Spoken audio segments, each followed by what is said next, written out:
안녕하십니까. 정태곤 강사입니다. 전환금융상품평가이론 9번째 강의입니다. 지난 시간에 이어 TF 모델 실습을 계속해서 살펴보겠습니다. 지난 시간에는 각 시점 혹은 노드의 페어리티, 즉 전환가치와 풋 가격, 콜 가격을 산정하는 것을 배웠습니다. 이번에는 보유가치라고 하는 홀딩 밸류를 구하고 각 노드에서의 포지션을 결정하는 것, 그리고 마지막으로 평가 시점의 전환금융상품 가치 및 파생상품 가치를 산정하겠습니다. 지난 시간에 이어서 전환금융상품 평가를 계속 이어가겠습니다. 지난 시간에는 결국 페어리티, 풋 가격, 콜 가격까지 구한 상태입니다. 다음에 할 일은 먼저 만기 가치부터 계산을 하는 것입니다. 만기는 3년에 해당되는 기간인데요. 만기에는 이 전환금융상품 계약 조건에 의하면 전환과 만기 상환밖에 없기 때문에 페널티의 금액과 만기 상환금과 비교해서 둘 중 큰 금액으로 결정되는 것이죠. 만기 가치는 맥스, 페널티 금액과 만기 상환금 중 큰 금액으로 결정됩니다. 보시면은 35853-13189에서 위 두 노드에서는 페널티로 결정이 되었고 밑에 두 개에서는 만기 상환금으로 결정되었습니다. 이렇게 될 때 이 두 노드에서는 결국 컨버전이 됐기 때문에 지분 가치가 있고 채권 가치는 없는 셈입니다. 그리고 이 밑에서는 상환이 됐기 때문에 지분 가치는 없고 채권 가치만 있는 셈입니다. 이렇게 이제 결정을 하고 나서 그 다음에 지분 가치, 채권 가치로 이걸 나누어서 정리하겠습니다. 앞의 내용을 반복하는데요. 지분 가치는 여기서 인용을 하고 채권 가치는 이렇게 인용을 합니다.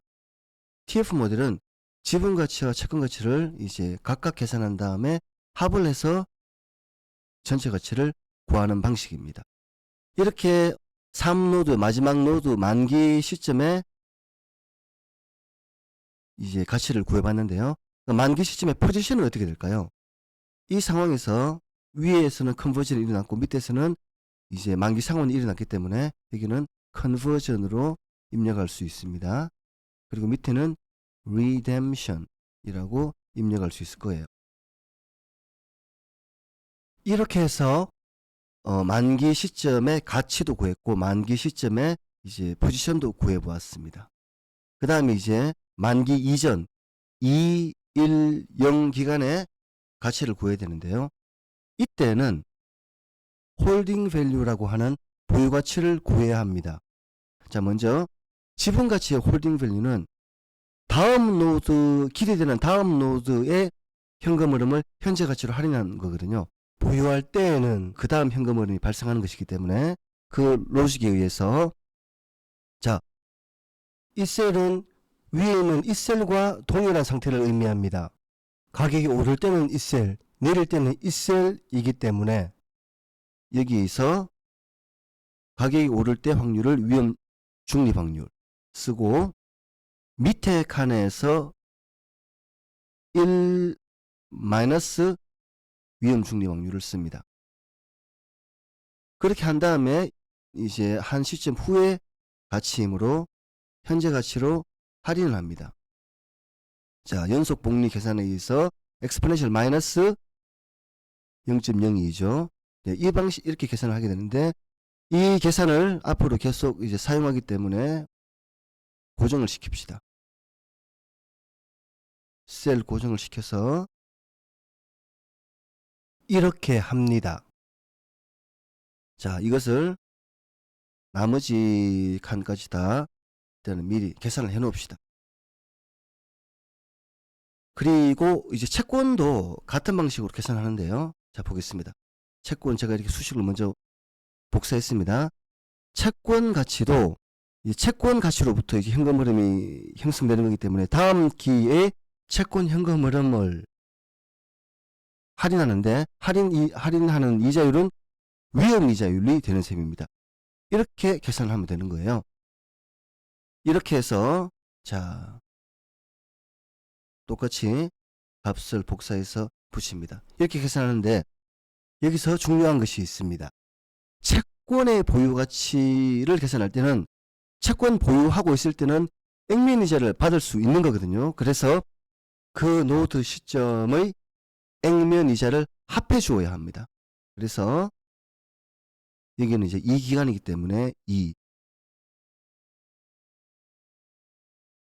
그래서 앞에 구한 것에다가 액면이자를 더한 값으로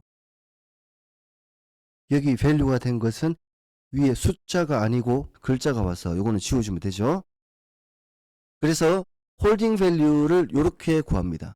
지금 이제 여기 앞에 0과 1 기간에는 아직 숫자가 이제 여기서 안 채워졌기 때문에 이 부분이 안 채워졌기 때문에 임시적으로 들어가 있고 일단 수식만 입력한 것입니다. 자, 이렇게 해서 이 기간의 홀딩 밸류를 이렇게 구했어요. 근데 이제 홀딩 밸류를 지분 가치 홀딩 밸류와 채권 가치 홀딩 밸류를 구했는데 이것을 합하여 전체 보유 가치를 구합니다.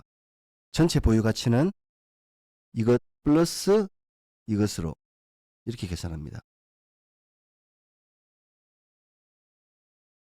자, 그러면은 0기간부터 2기간까지인 즉 만기 이전 시점에 대해서 보유 가치를 이렇게 계산을 했어요. 계산을 했는데 그러면은 페널티, 풋 가격, 콜 가격, 홀딩 밸류까지 다 계산을 한 상황입니다. 이 상황에서 이제 포지션을 결정하는 것이 필요한데요. 포지션을 결정하는 것은 저희는 두 단계로 나누어서 첫 번째는 유불리만 고려한 포지션을 구한 다음에 거기서 계약상 조건을 추가적으로 반영해서 수식을 약간 추가 변형하는 방식으로 할 것입니다. 유불리를 고려한 포지션을 결정하는 방식은 먼저 투자자, 보유자의 포지션을 생각합니다. 보유자는 컨버전을 하거나 풋을 행사하거나 아니면은 보유하고 있을 때의 현금 흐름 중 가장 큰 금액을 선택할 것입니다. 그래서 자 맥스 페널티와 풋 가격과 홀딩 밸류 중 가장 큰 것을 결정할 것이에요. 그런데 투자자의 권리는 발행자의 의무가 되고 발행자는 이 의무보다 자기가 행사할 수 있는 콜로 의무를 줄일 수 있다면 콜을 행사할 것입니다. 만약에 이제 콜이 더 크다면 행사하지 않겠죠. 그래서 유불리를 고려한 포지션을 계산할 때 추가로 이 값과 앞에서 계산한 투자자의 값과 발행자의 콜 가격을 비교해서 둘 중 작은 금액으로 결정해야 하는 것입니다.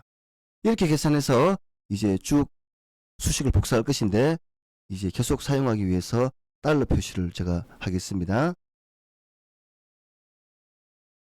유불리를 고려한 포지션이 어떻게 이렇게 금액이 됩니다. 그런데 권리관계까지 고려를 하면 지금 이제 권리가 상충될 때 지금 이 문제에서는 전환권은 콜보다 우선하고 풋은 콜보다 우선하지 못한다 그랬습니다. 이런 상황에서는 전환권을 이제 콜보다 우선하기 위해서 앞에서 결정한 이 금액과 전환권 금액 중 다시 큰 금액으로 조정하는 과정이 필요해요. 그래서 이것도 쭉 계산을 해서 값을 구하면 이렇게 포지션이 나오는데요. 이 포지션을 가지고 2기간부터 0기간까지의 가치를 구해 봅시다. 일단은 이 포지션을 보시면은 21746 이것은 2기간의 포지션이 여기는 컨버전으로 결정되었다는 것을 의미합니다. 그리고 10506은 콜이 됐다는 뜻이겠죠. 그래서 이것은 포지션을 나타내는 숫자를 가지고 포지션을 따져보는 겁니다. 자, 여기서는 컨버전, 여기서는 콜입니다. 컨버전이 됐을 때는 이 기간에 지분 가치는 컨버전으로 되고 채권 가치는 없습니다. 콜이 됐을 때는 지분 가치는 없고 채권 가치는 콜 가격이 되는 거예요. 자, 그러면은 이 기간에 지분 가치와 채권 가치가 계산되었고 이거로 인해서 이걸 가지고 1기간에 이제 홀딩 밸류가 계산됐죠. 홀딩 밸류 지분 가치, 홀딩 밸류 채권 가치가 계산되었습니다. 이걸 합해서 전체 홀딩 밸류가 구해졌고 여기에서 유불리를 고려한 포지션, 권리관계까지 고려한 포지션을 구합니다. 최종 포지션이 13189, 10300이 되었다는 것은 13189는 컨버전이고 10300은 콜이라는 것이에요. 그래서 여기서도 포지션은 컨버전과 콜이 됩니다. 컨버전과 콜이 되게 되면은 컨버전일 경우는 지분 가치가 이렇게 되고 채권 가치는 없죠. 그리고 밑에서는 지분 가치는 0이고 채권 가치는 콜로 결정됩니다. 그러면은 이 값을 가지고 연기간의 홀딩 밸류 지분 가치, 채권 가치가 계산되고 홀딩 밸류 전체 가치가 다시 계산되었죠. 이 결과로 이제 0노드에서의 유불리를 고려한 포지션, 그 다음에 최종 권리관계까지 고려한 포지션이 나옵니다. 1075.2 이 금액은 뭐냐면은 페널티도 아니고 결국 홀딩 밸류가 돼요. 그래서 0노드에서는 이 포지션이 홀딩 밸류가 됩니다. 홀딩 밸류가 됐을 때 지분 가치는 홀딩 밸류 지분 가치, 채권 가치는 홀딩 밸류 채권 가치가 되는 것입니다. 이렇게 해서 9-2 채권 가치와 9-1 지분 가치를 구하게 된 겁니다. 이걸 가지고 전체 가치를 구하는데요. 전체 가치는 두 가치 합으로 계산됩니다.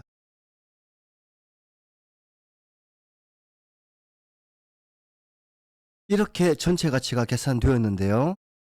그러면은 이 전체 가치에서 0노드에서의 가치는 1075.2로 나왔습니다. 이 값이 저희가 구하려는 전환금융상품의 가치가 되는 것입니다. 최종 결과가 되는 거예요. 자, 그럼 추가적으로 사채 부분의 가치와 파생상품 가치로 구분하는 방식을 공부하겠습니다. TF 모델에서는 먼저 사채 부분 가치는 자, 1기간에 이자, 액면이자 받고 2기간에도 액면이자를 받고 3기간에는 만기 상환금을 받죠. 자, 그 다음에 이 현재 가치는 현금 흐름에다가 자, exponential 마이너스 위험이자율을 써줘, 그죠? 해서 곱하기 이렇게 합니다. 이것은 연속복리 계산 방식인데요. 이산복리 계산 방식이었다면은 이거 나누기 1 더하기 위험이자율에